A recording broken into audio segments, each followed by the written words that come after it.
আলহামদুলিল্লাহি রাব্বিল আলামিন ওয়াসসালাতু ওয়াসসালামু আলা সাইয়্যিদিল মুরসালিন আম্মা বা'দ ফাআউযু বিল্লাহি মিনাশ শাইতানির রাজীম বিসমিল্লাহির রহমানির রহিম আসসালাতু ওয়াসসালামু আলাইকা ইয়া রাসূলুল্লাহ ওয়া আলা আলিকা ওয়া সাহবিকা ইয়া হাবিবাল্লাহ আসসালাতু ওয়াসসালামু আলাইকা ইয়া নবিয়াল্লাহ ওয়া আলা আলিকা ওয়া আসহাবিকা ইয়া নূরাল্লাহ। প্রিয় মাদানী চ্যানেল দর্শকবৃন্দ, ইসলামের তৃতীয় খলিফা অনুষ্ঠানে আবারও উপস্থিত হয়েছি আপনাদের মাঝে। আপনারা যারা যেখান থেকে আমাদের অনুষ্ঠান দেখছেন শুনছেন সকলকে জানাচ্ছি আন্তরিক শুভেচ্ছা এবং অভিনন্দন। দর্শকবৃন্দ, আমরা এই অনুষ্ঠানে অর্থাৎ ইসলামের তৃতীয় খলিফা হযরতে সৈয়দুনা ওসমান গনি রাদিয়াল্লাহু তাআলা আনহু এর সিরাত সম্পর্কে, তার জীবনী বিভিন্ন দিক নিয়ে আমরা আলোচনা করছিলাম ইনশাআল্লাহুল কারীম। আজকেও খুবই চমৎকার একটি বিষয় নিয়ে ওসমান রাদিয়াল্লাহু তাআলা আনহুর বিষয় নিয়ে আমরা আলোচনা করব। তার পূর্বে আসুন আমরা আমাদের প্রিয় আকা মাদানী ওয়ালে মুস্তাফা হুজুরে আকরাম সাল্লাল্লাহু তাআলা আলাইহি ওয়া আলিহি ওয়াসাল্লামের উপর দুরূদ শরীফ পাঠ করে নেই এবং দুরূদ শরীফ পাঠের একটি ফজিলত আমরা শ্রবণ করে নেই। আল্লাহ পাকের সর্বশেষ নবী রাসূল করিম সাল্লাল্লাহু তাআলা আলাইহি ওয়া আলিহি ওয়াসাল্লাম ইরশাদ করেন, নিশ্চয়ই কিয়ামতের দিনের ভয়াবহতা এবং হিসাব নিকাশ থেকে তাড়াতাড়ি মুক্তিপ্রাপ্ত ব্যক্তি সেই হবে যে ব্যক্তি তোমাদের মাঝে দুনিয়াতে আমার উপর অধিক পরিমাণে দুরূদ শরীফ পাঠ করেছে। সুবহানাল্লাহ। কাল কিয়ামতের দিন দর্শকবৃন্দ খুবই কঠিন মুসিবতের দিন হবে, খুবই ভয়াবহতার একটি দিন হবে এবং ওই দিনে নাজাতপ্রাপ্ত মুক্তিপ্রাপ্ত ব্যক্তি দ্রুত মুক্তি পেয়ে জান্নাতে যাবে তারাই যারা দুনিয়ায় থেকে অধিক পরিমাণে নবীজি সাল্লাল্লাহু তাআলা আলাইহি ওয়াসাল্লামের উপর দুরূদ শরীফ পাঠ করেছে। তো আমরা কি চাই না দর্শকবৃন্দ যে আমরাও কাল কিয়ামতের দিন কঠিন মুসিবতের সময়, ওই কঠিন বিপদের সময়, ভয়াবহতার একটি সময় হবে, ওই মুহূর্তে আমরা দ্রুত আমাদের হিসাব নিকাশ থেকে মুক্তি পেয়ে জান্নাতে যেতে অবশ্যই আমরা চাই। তো আমাদের উচিত আমরা যেন অধিক পরিমাণে দুরূদ শরীফ পাঠ করি। আসুন আমরা ইনশাআল্লাহুল কারীম আমরা এখন থেকে নিয়ত করে নিই যে আমরা প্রতিদিন কমপক্ষে ৩১৩ বার দুরূদ শরীফ পাঠ করব। আসলে আমরা আমাদের এই অনুষ্ঠানে বরকত হাসিলের জন্য, বরকত অর্জনের জন্য আমরা একবার দুরূদ শরীফ পাঠ করে নিই। সল্লু আলাল হাবিব সাল্লাল্লাহু তাআলা আলা মুহাম্মদ সাল্লাল্লাহু তাআলা আলাইহি ওয়া আলিহি ওয়াসাল্লাম। আসুন ভালো নিয়ত করে নিই, কারণ হাদিসে পাকের মধ্যে আসছে নিয়াতুল মুমিনি খায়রুম মিন আমালি, মুমিনের নিয়ত তার আমল অপেক্ষা উত্তম। আমরা নিয়ত করি আমরা অনুষ্ঠানের শুরু থেকে শেষ পর্যন্ত আল্লাহ পাক এবং তার প্রিয় রাসূল সাল্লাল্লাহু তাআলা আলাইহি ওয়া আলিহি ওয়াসাল্লামের সন্তুষ্ট অর্জনের জন্য আমরা অনুষ্ঠান দেখব, শুনবো, যা কিছু শিক্ষণীয় বিষয় আমরা পাবো নিজের উপর আমল করব এবং অপর মুসলমানের কাছেও তা পৌঁছায় দেওয়ার চেষ্টা করব ইনশাআল্লাহ আজ্জা ওয়া জাল। দর্শকবৃন্দ, আজকে ইনশাআল্লাহ আমরা ওসমান রাদিয়াল্লাহু তাআলা আনহু তার সম্পর্কে আমরা আজকে যা জানব তার 3টি বৈশিষ্ট্য সম্পর্কে আমরা আজকের অনুষ্ঠানের মধ্যে জানার চেষ্টা করব এবং সেই 3টি বৈশিষ্ট্য কি রয়েছে এবং ওই বৈশিষ্ট্যগুলো আমরা চেষ্টা করব ফাইন্ড আউট করার যে আমার মাঝেও কিন্তু আছে কি না। যদি কারো মাঝে থাকে তাকে মোবারকবাদ, যদি কারো মাঝে না থাকে আমি বলবো আজকের অনুষ্ঠান দেখে যেন আমরাও চেষ্টা করব যেন সেই বৈশিষ্ট্যগুলো যেন আমার মাঝেও নিয়ে আসা যায় ইনশাআল্লাহুল কারীম। আর সেই 3টি বৈশিষ্ট্য, যেই 3টি বৈশিষ্ট্য ওসমান রাদিয়াল্লাহু তাআলা আনহুর মাঝে পাওয়া যায়, আর সেই বৈশিষ্ট্যর কথা স্বয়ং আল্লাহ রাব্বুল আলামিন কুরআনুল কারীমের ইরশাদ করেন। সুবহানাল্লাহ।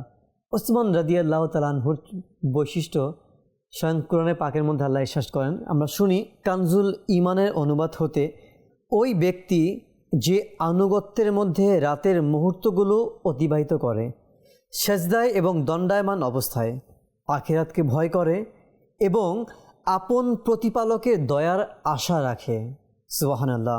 একটি মতানুসারে এই আয়াতে কারিমাও মুসলমানদের তৃতীয় খলিফা হযরত সাইয়েদনা ওসমান গনি রাদিয়াল্লাহু তাআলা আনহু এর শানে নাজিল হয়েছে। সুবহানাল্লাহ। এই 3টি বৈশিষ্ট্যের মধ্যে 1 নম্বর কি, যে যারা রাতে ইবাদত করে, অর্থাৎ রাতে ইবাদতকারীর মধ্যে ওসমান গনি রাদিয়াল্লাহু তাআলা আনহুর বৈশিষ্ট্যের মধ্যে কিন্তু এই বৈশিষ্ট্যটি পাওয়া যায় যে সে রাতে ইবাদত করে। আমরা আসুন শ্রবণ করি যে একটি বর্ণিত হয়েছে হযরতে ওসমান গনি রাদিয়াল্লাহু তাআলা আনহু রাতে অধিক পরিমাণে সেজদা এবং নামাজ আদায়কারী ছিলেন। মুসান্নাফে ইবনে আবি শাইবায় বর্ণিত আছে, মুসলমানদের তৃতীয় খলিফা ওসমান রাদিয়াল্লাহু তাআলা আনহু এর সম্মানিত অভ্যাস ছিল যে তিনি সর্বদা নফল রোজা রাখতেন এবং রাতের প্রথমাংশে বিশ্রাম নিয়ে বাকি রাত তিনি ইবাদতের মধ্যে অতিবাহিত করতেন। তার সম্মানিতা স্ত্রী বলেন, ওসমান গনি রাদিয়াল্লাহু তাআলা আনহু যিনি সারা রাত ইবাদত করতেন এবং কুরআন তিলাওয়াতের প্রতি এমন অনুরাগ ছিলেন যে এক রাকাতেই পুরো কুরআনুল কারীম তিনি খতম করে দিতেন। সুবহানাল্লাহ। রাত জেগে ইবাদত করার জজবা তার মাঝে কেমন ছিল, সারা রাত তিনি রাতের প্রথম অংশ বিশ্রাম করতেন, বাকি অংশ তিনি ইবাদতের মধ্যে কাটিয়ে দিতেন, নামাজের মধ্যে, সেজদার মধ্যে, এবং নামাজে যেই কিরাত পাঠ করতেন, তিলাওয়াত করতেন কুরআনে পাকের মধ্যে, যে তিনি পুরো কুরআন পুরো রাকাতের মধ্যে তিনি খতম করে ফেলতেন। সুবহানাল্লাহ। হযরতে আব্দুর রহমান তাইমি রাহমাতুল্লাহ আলাইহি বলেন, এক রাতে আমি কাবা শরীফের নিকটে মসজিদুল হারামে ছিলাম। আমি সেখানে ঈশার নামাজ আদায় করলাম, অতঃপর মাকামে ইব্রাহিমের পাশে দাঁড়ালাম। এমন সময় মুসলমানদের তৃতীয় খলিফা আমিরুল মুমিনিন হযরত ওসমান যুন্নুরাইন রাদিয়াল্লাহু তাআলা আনহু তাশরিফ আনলেন। তিনি সূরা ফাতিহা থেকে কুরআনুল কারীমের তিলাওয়াত শুরু করলেন এবং তিলাওয়াত করতে থাকলেন এমনকি পুরো কুরআনুল কারীম তিনি সম্পূর্ণ খতম করে দিলেন। সুবহানাল্লাহ। কেমন ছিল কুরআনে পাকের ভালোবাসা, কুরআনে পাকের মহাব্বত, যে এক ব্যক্তিকে কুরআনে পাকের তেলাওয়াত তিনি শোনাচ্ছেন, শুরু করেছেন সূরা ফাতিহা থেকে, তিলাওয়াত করতে তিনি সম্পূর্ণ কুরআনই তিলাওয়াত করে ফেলেছেন। সুবহানাল্লাহ। আল্লাহ আল্লাহ।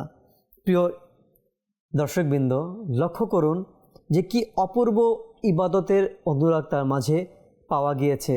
যেমনিভাবে রাত জেগে ইবাদত, যেমনিভাবে নামাজে মশগুল হওয়া, সেজদার মধ্যে মশগুল থাকা, ঠিক তেমনিভাবে কুরআনে পাকের ভালোবাসাও তার মাঝে খুঁজে পাওয়া যায়।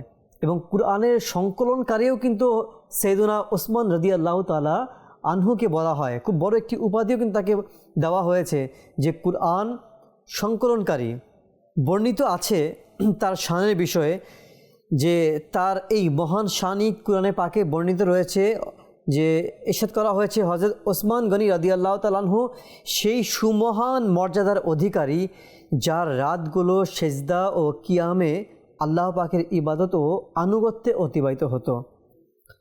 দর্শকবৃন্দ, আমাদেরও উচিত যে আমাদের রাতগুলোকে তিলাওয়াতের মধ্যে কাটানো।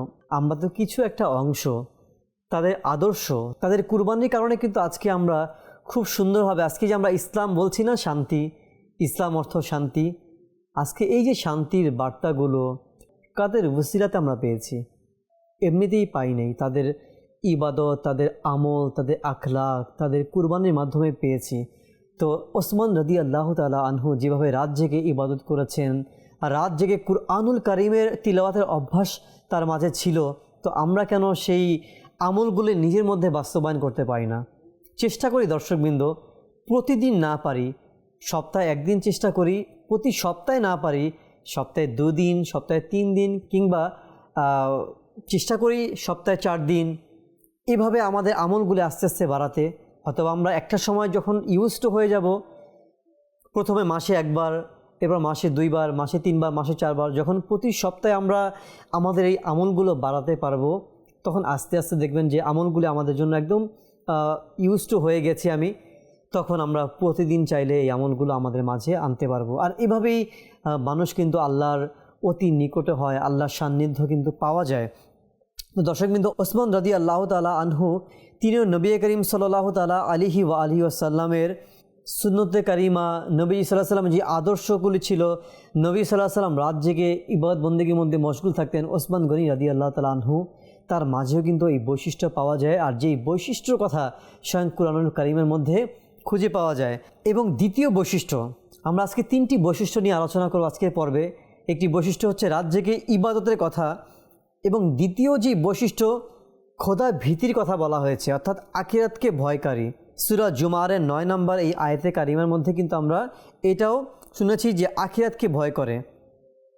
একটি অংশ এটা ছিল যারা আখিরাতকে ভয় করে, অর্থাৎ ওসমান গনি রাদিয়াল্লাহু তাআলা আনহু তিনি আখিরাতকে ভয় করতেন, আল্লাহকে ভয় করতেন। খোদা ভীতির কারণে তিনি কিতাবের মধ্যে আসছে যে তিনি যখনই কোনো কবরের পাশ দিয়ে যেতেন তিনি এত বেশি কান্না করতেন, এত বেশি কাঁদতেন যে তিনি কান্না করতে করতে তার মোবারক দাড়িগুলি ভিজে যেত এবং দাড়ি দিয়ে তার পানি বেয়ে বেয়ে পড়তো। এত বেশি আল্লাহ পাকের ভয়ে কান্না করতেন। আচ্ছা, কে কান্না করতেন? ইসলামের তৃতীয় খলিফা। কে কান্না করতেন? যাকে স্বয়ং নবী পাক সাল্লাল্লাহু আলাইহি সাল্লাম জান্নাতি বলেছেন, যাকে জান্নাতের সার্টিফিকেট দান করা হয়েছে, তিনি কবরের পাশ দিয়ে যাওয়ার সময় কান্না করতেন। যখনই কবর দেখতেন তিনি ফুপিয়ে ফুপিয়ে কান্না করতেন, যিনি জান্নাতি সাহাবী ছিলেন। প্রিয় ইসলামী ভাইরা, লক্ষ্য করুন যে খোদা ভীতি তার মধ্যে কেমন প্রভাব বিস্তার করত, আল্লাহ পাকের ভয় কেমন প্রভাব বিস্তার করত। তার এমন কোনো কাজ তিনি করতেন না যেই কারণে যদি আমার আল্লাহ নারাজ হয়ে যায়, যদি আল্লাহ অসন্তুষ্ট হয়ে যায়, এমন কোনো কাজ তার দ্বারা আদায় হয়নি, সম্পাদন হয়নি। সর্বদা আল্লাহ পাকের ভয় তার মাঝে বিদ্যমান থাকতো। আচ্ছা, কেনই বা থাকবে না? দেখুন, জান্নাতি হওয়ার পরেও আমরা তো এটা ভাবতে পারি তার কোনো ভয়, তার ভয় কিসের? দেখুন, যে যাকে ভালোবাসে সে সর্বদা সেই চেষ্টা করে যে আমি এমন কোনো কাজ করব না যেই কাজের দ্বারা আমার ভালোবাসার ব্যক্তিটি অসন্তুষ্ট হোক। তো আল্লাহকে সে ভালোবাসে, তো সে কি ওই কাজ করতে পারে যে কাজ করলে আল্লাহ অসন্তুষ্ট হয়ে যাবে? তার অন্তরের মধ্যে সর্বদা ওই ভয় কাজ করবে যে আমি এমন কাজ যেন আমার দ্বারা না হয় যে কাজ দ্বারা আল্লাহ নারাজ হয়ে যাবে।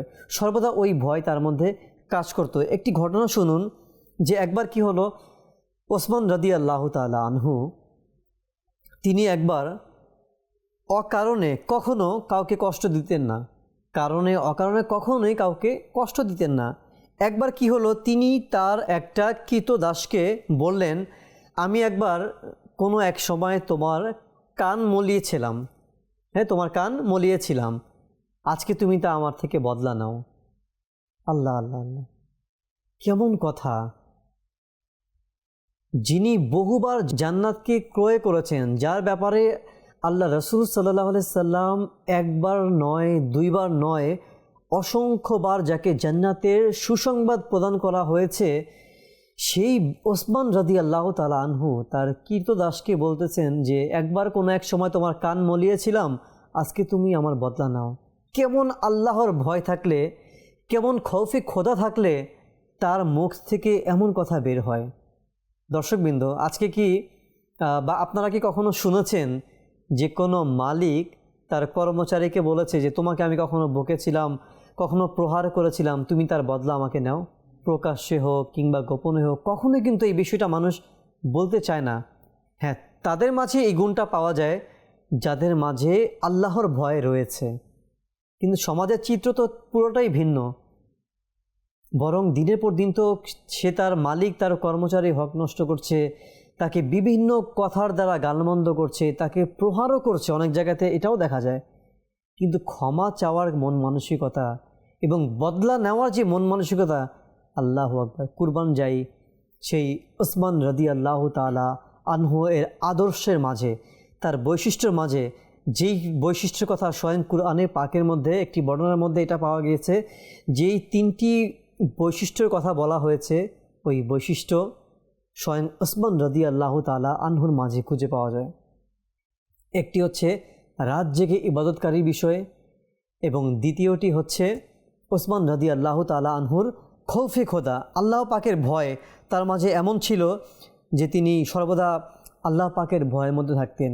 না জানি তার দ্বারা কোনো বান্দার হক নষ্ট হয়ে যায় কিনা, না দ্বারা বান্দার তার কথার ধারা তার কর্মের ধারা কেউ কষ্ট পায় কিনা, সর্বদা এই ভয় তিনি রাদিয়াল্লাহু তাআলা আনহু থাকতেন।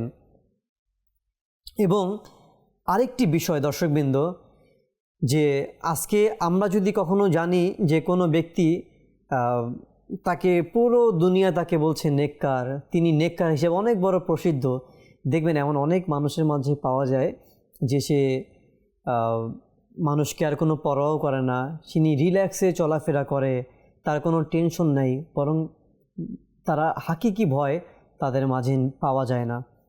যাদের মাঝে হাকিকি অর্থাৎ প্রকৃত ভয় যাদের অন্তরে রয়েছে, তারা দেখবেন দর্শকবৃন্দ সর্বদা আল্লাহ পাকের ভয় তাদের মাঝে বিদ্যমান থাকে। তারা চলতে ফিরতে, তারা প্রতিটি কাজকর্মের মধ্যে আল্লাহ পাকের ভয় তাদের অন্তরের মধ্যে পাওয়া যায়। দেখুন, যাকে স্বয়ং নবী করিম সাল্লাল্লাহু আলাইহি ওয়াসাল্লাম বলেছেন, আমার এই ওসমান, হ্যাঁ, যিনি আমার থেকে, আমি ওসমান থেকে, যে ওসমান রাদিয়াল্লাহু তাআলা আনহুর বিষয়ে নবী করিম সাল্লাল্লাহু আলাইহি ওয়াসাল্লাম বলেছেন যে সে আমার জান্নাতের বন্ধু, যে তিনি যার সাথে জান্নাতে থাকবে সে আমার বন্ধু। আচ্ছা, জান্নাতি বন্ধু যাকে বলা হয়, তো সে তো আমার নবীর সাথে জান্নাতেই থাকবে, জান্নাতুল ফেরদাউসে। তার কি ভয় করার কোনো দরকার আছে? এরপরেও তিনি রাদিয়াল্লাহু তাআলা আনহু সর্বদা আল্লাহকে ভয় করতেন। কবরের পাশে যখনই যেতেন তিনি ভয় করতেন, যার ব্যাপারে নবীজি সাল্লাল্লাহু আলাইহি ওয়াসাল্লাম অসংখ্যবার তাকে জান্নাতি বলেছেন। অসংখ্যবার যিনি নবীজি সাল্লাল্লাহু আলাইহি ওয়াসাল্লামের কাছ থেকে জান্নাতকে ক্রয় করে নিয়েছেন, জান্নাতি সার্টিফিকেট পেয়েছেন। আল্লাহ তাআলা আমাদের অন্তরেও আল্লাহ পাকের ভয় যেন সৃষ্টি করে। ওসমান গনি রাদিয়াল্লাহু তাআলা আনহুর সদকায় যেন আল্লাহ পাক আমাদেরকেও রাত জেগে ইবাদতকারী হিসেবে কবুল করে নেয়। দর্শকবৃন্দ, এই হচ্ছে দুইটি বৈশিষ্ট্য। সর্বশেষ যেই বৈশিষ্ট্য ওসমান গনি রাদিয়াল্লাহু তাআলা আনহুর মাঝে পাওয়া যায়, সেটা হচ্ছে আল্লাহর প্রতি রহমতের আশাবাদী। আমরা শুরুতে কোরআনে কারিমের যেই আয়াতটি শ্রবণ করলাম সূরা জুমারের ৯ নম্বর আয়াতের মধ্যে, এই আয়াতের মধ্যে বৈশিষ্ট্য কিন্তু 3টি বৈশিষ্ট্য কথা বলা হয়েছে। যারা রাত জেগে ইবাদত করবে সেজদার মাধ্যমে, এবং যারা আল্লাহকে ভয় করবে, এবং যারা আল্লাহর রহমত থেকে নিরাশ হবে না। তো 3 নম্বর বৈশিষ্ট্য হচ্ছে এটা, যারা আল্লাহ পাকের রহমতের আশা রাখে। এই বৈশিষ্ট্য হযরতে সাইয়েদনা ওসমান গনি রাদিয়াল্লাহু তাআলা আনহুয়ের মাঝে কিন্তু পাওয়া যায়। কোরআনে পাকের মধ্যে কিন্তু আসছে, এবং আপন প্রতিপালকের দয়ার আশা রাখে। এবং আপন প্রতিপালকের দয়ার আশা যারা রাখে, এর মধ্যে একজন হচ্ছে ওসমান গনি রাদিয়াল্লাহু তাআলা আনহু। এই বিষয়টি মনে রাখার মতো যে আল্লাহ পাকের ভয় তার অন্তরে যেভাবে ছিল, ঠিক তার অন্তরের মধ্যে এটাও ছিল যে আল্লাহ পাকের রহমতের আশা রাখা। কেননা কোরআনে পাকের মধ্যে কিন্তু আছে যে আল্লাহ তাআলা রহমত থেকে নিরাশ হয়ো না। আল্লাহ পাক বলেছেন যে আমার রহমত থেকে তোমরা নিরাশ হয়ো না।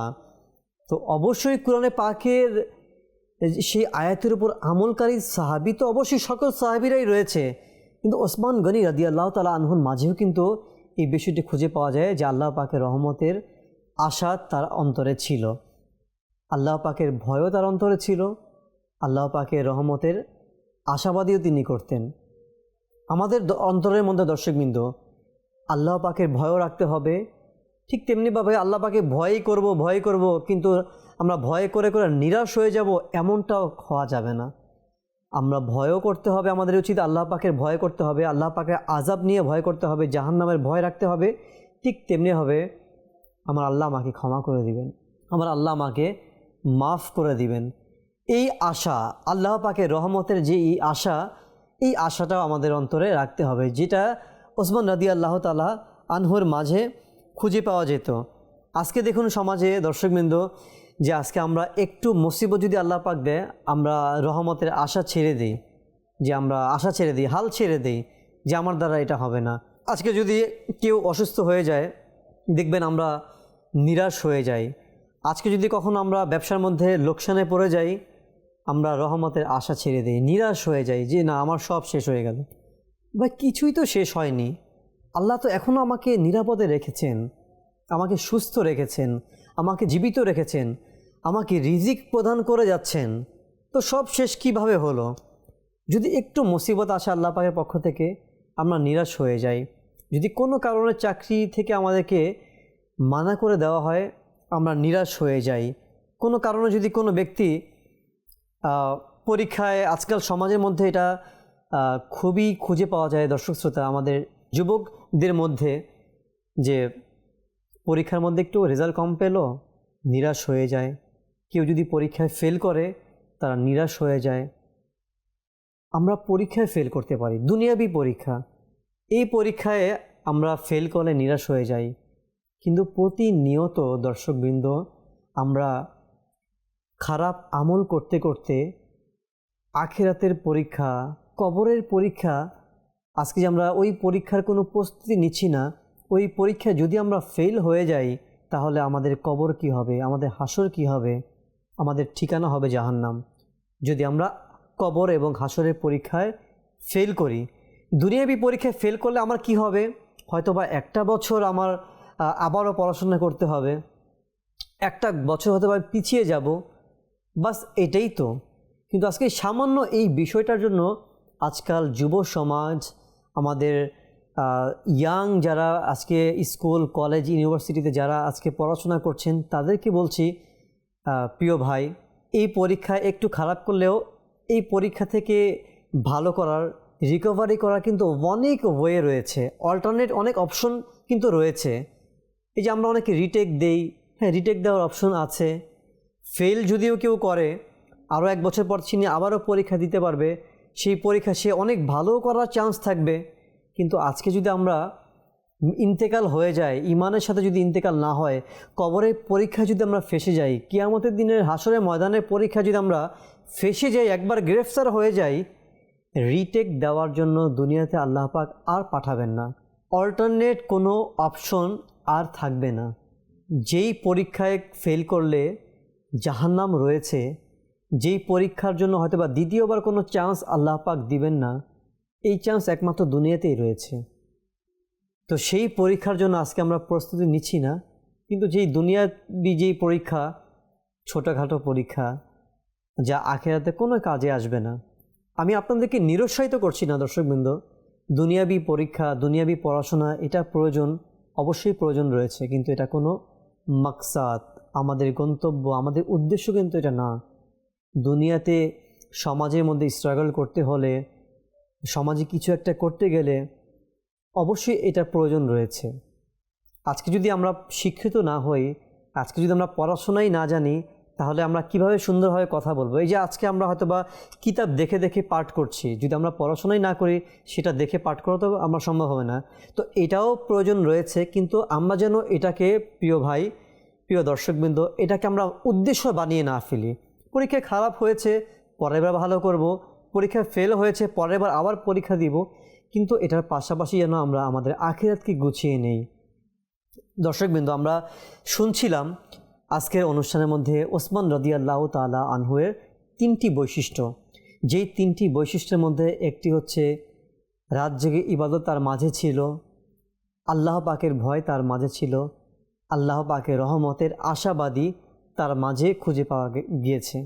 তো আমরাও যেন ওসমান রাদিয়াল্লাহু তাআলা আনহুর এই বৈশিষ্ট্য যেন আমাদের মাঝেও যেন চলে আসুক, আমরাও যেন এই বৈশিষ্ট্যগুলি আমাদের মাঝে আনতে চাই, আনতে পারি, সেজন্য দোয়া করতে হবে, সেজন্য সাহাবায়ে কিরামদের আদর্শ অনুকরণ করতে হবে, পাশাপাশি প্র্যাকটিস করতে হবে, চর্চা করতে হবে। একদিন নয়, 2 দিন নয়, ইনশাল্লাহ একদিন করতে করতে আমরা ইনশাল্লাহ দেখবেন যে এই চরিত্রগুলো, এই বৈশিষ্ট্যগুলো, আল্লাহ যদি খুশি হয়ে যায়, একবার আল্লাহ যদি রাজি হয়ে যায়, স্বয়ং নবী করিম সাল্লাল্লাহু আলাইহি সাল্লাম যদি আমাদের প্রতি রাজি হয়ে যায়, এই চরিত্রগুলি অটোমেটিকলি আমাদের মধ্যে চলে আসবে। আল্লাহ তাআলা যেন আমাদেরকেও ওসমান রাদিয়াল্লাহু তাআলা আনহু এর ওই চরিত্র মোবারকের ওসিলা যেন আমাদেরকেও সেই বৈশিষ্ট্যগুলি যেন আল্লাহ আমাদেরকে দান করে। আল্লাহ তাআলা সেই তৌফিক দান করুক, আমিন ইয়া রব্বাল আলামিন। দর্শকবৃন্দ, ওসমান রাদিয়াল্লাহু তাআলা আনহুয়ের সদকায় যেন আল্লাহ পাক আমাদেরকেও বেহিসাব যেন আল্লাহ মাগফিরাত দিয়ে দেয়, সেই দোয়া করি। আজকে ইনশাল্লাহ আমাদের অনুষ্ঠানের প্রায় সময় শেষ। আমরা ইনশাআল্লাহুল কারীম মাদানী চ্যানেল যারা দেখছি, আমরা যেন মাদানী চ্যানেলের প্রতিটা পয়গামকে, প্রতিটা অনুষ্ঠানকে যেন অপরের মাঝে পৌঁছে দিতে পারি। আল্লাহ যেন আমাদেরকে সেই তৌফিক দান করে। দর্শক কিন্তু ভালো থাকবেন, সুস্থ থাকবেন এবং সর্বদা মাদানী চ্যানেল বাংলার সঙ্গেই থাকবেন। সাল্লু আলাল হাবিব সাল্লাল্লাহু তাআলা আলা মুহাম্মদ সাল্লাল্লাহু তাআলা আলাইহি ওয়া আলিহি ওয়াসাল্লাম।